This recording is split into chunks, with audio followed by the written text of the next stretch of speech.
حضرت بشر آفی رحمت اللہ علیہ سے سارا زمانہ پیار کرتا تھا۔ بغداد کا ایک تاجر کہتا ہے مجھے نہیں بابا اچھا لگتا تھا۔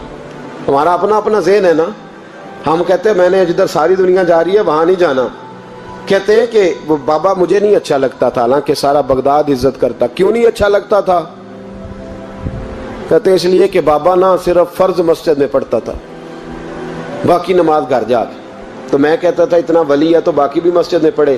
کہتے ایک دن میں نے کہا جسوسی کرنی ہے اس کی، جو کہ اسلام میں منع ہے۔ کہتے حضرت بشر آفی رحمت اللہ علیہ نے جمعے کے فرض پڑھے، فرض پڑھ کے نکل گئے دوڑ کے۔ فرماتے ہیں میں پیچھے ہو گیا، میں نے کہا آج میں نے سنتیں چھوڑ دی ہیں پر اس کا پتہ کرنا ہے، سنت نفل بعد میں پڑھوں گا۔ کہتے ہیں حضرت بشر آفی جلدی سے نا کہ کباب والی دکان پہ گئے، وہاں سے کباب خریدے۔ اور میں نے کہا بوڑھے کی عمر دیکھو اور اس کے ذائقے دیکھو، اس عمر میں بھی کباب کھائے گا۔ اوئے ہوئے، مولوی کو روٹی نے ستایا تھا، اس لیے سنت اور نفل چھوڑ آیا ہے۔ کہتے ہیں تھوڑا سا وہ آگے بڑھے تو نان بھائی کی دکان سے نا نان خریدے۔ میں نے کہا دیکھو یار، دیکھو اس کے ذائقے، گرم نان کھائے گا۔ بہت سارے لوگ بغداد میں رات کی روٹی کھاتے پر یہ گرم کھاتا ہے۔ کہتے ہیں حضرت وہ نان اور کباب لے کے نا جنگل کی طرف مڑے تو میرے دل میں خیال آیا یار بڑا ہی اس آدمی کا عجیب ذہن ہے، یہ اب سبزے پہ بیٹھ کے یہاں موج کرے گا، کھائے پیے گا، اور سنت نفل چھوڑ دی، اللہ ہزاروں مرید ہیں۔ کہتے ہیں حضرت جنگل میں داخل ہوئے، تھوڑا سا سفر کیا تو کچی آبادی آ گئی۔ کچی آبادی، ایک کچے مکان کی ٹوٹا ہوا دروازہ، باہر سے کنڈی لگی۔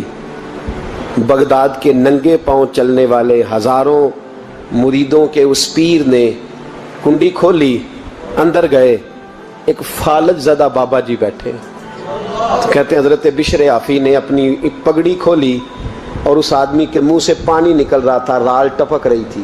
کہتے ہیں پہلے اپنی پگڑی سے منہ صاف کیا، پھر پیالے سے پانی ڈال کے منہ دھویا، پھر حضرت اس کے ٹانگوں پہ کپڑا ڈال کے روٹی کا لقمہ توڑ کے اس کے منہ میں ڈال کے کہنے لگے بابا ناراض نہ ہونا، جمعے والے دن مجھے دیر ہو جاتی ہے، ابھی تو میں نے سنت اور نفل بھی پڑھنے ہیں، ناراض نہ ہونا، مجھے دیر ہو جاتی ہے۔ کہتے ہیں وہ بابا رو پڑا اور کہنے لگا بشر یار 14 سال ہو گئے تو روز آتا ہے، 14 سال، یہ 1 صدی کا قصہ ہے، 2-4 برس کی بات نہیں، 14 سال سے تو روز آتا ہے، میں پتہ نہیں کب تک لاش بنے پڑا رہوں گا، تو کب تک آئے گا؟ حضرت بشر آفی نے بابے کے آنسو پوچھ کے کہا بابا فکر نہ کر، آج کے بعد یہ جملہ نہ کہنا کہ تو میرے لیے بوجھ ہے۔